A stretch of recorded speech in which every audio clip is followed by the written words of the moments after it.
Madame Godbout, il y a eu un événement en particulier d'intimidation le printemps dernier au Centre Paul Métier. Vous reconnaissez que ça s'est passé? Effectivement, on a eu, dès le mois de mars, une plainte comme de quoi il y avait de la violence et de l'intimidation, auquel cas on a réagi très rapidement. Qu'est-ce qu'on vous a ramené? Qu'est-ce qu'on vous a rapporté comme information là-dessus? La première fois que ça a été porté à mon attention, c'était comme de quoi qu'il y avait un élève qui avait des gestes violents, des propos violents. Donc, c'est sûr que nous, automatiquement, on va mettre en place notre plan d'action, le plan de lutte contre la violence et l'intimidation. On disait que ça avait pas, on n'avait pas agi promptement et que ça semblait pas avoir été pris au sérieux, cette plainte-là. C'est pas le cas?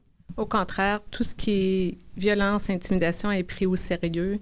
On est d'ailleurs désolé quand les élèves vivent des sentiments d'insécurité. Fait que soyez assurés que peu importe où ça arrive dans nos cours, on s'en occupe.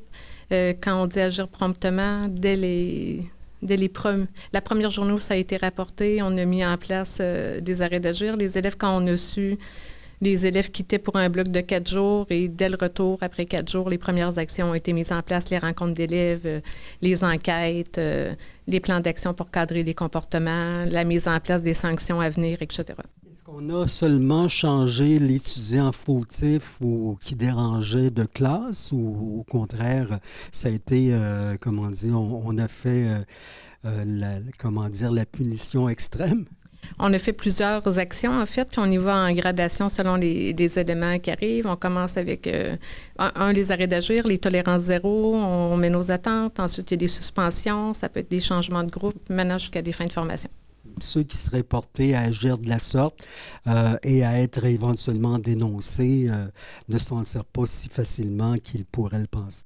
Je peux vous dire que toutes les fois qu'on a eu des situations rapportées, peu importe que ce soit dans le DEP, dans nos formations accélérées, on envoie un message aux élèves qu'on intervient. On a fait des suspensions temporaires, définitives, on a fait des formations. Fait que le message qu'on veut envoyer, c'est qu'on ne tolère pas ce type de geste-là dans notre centre.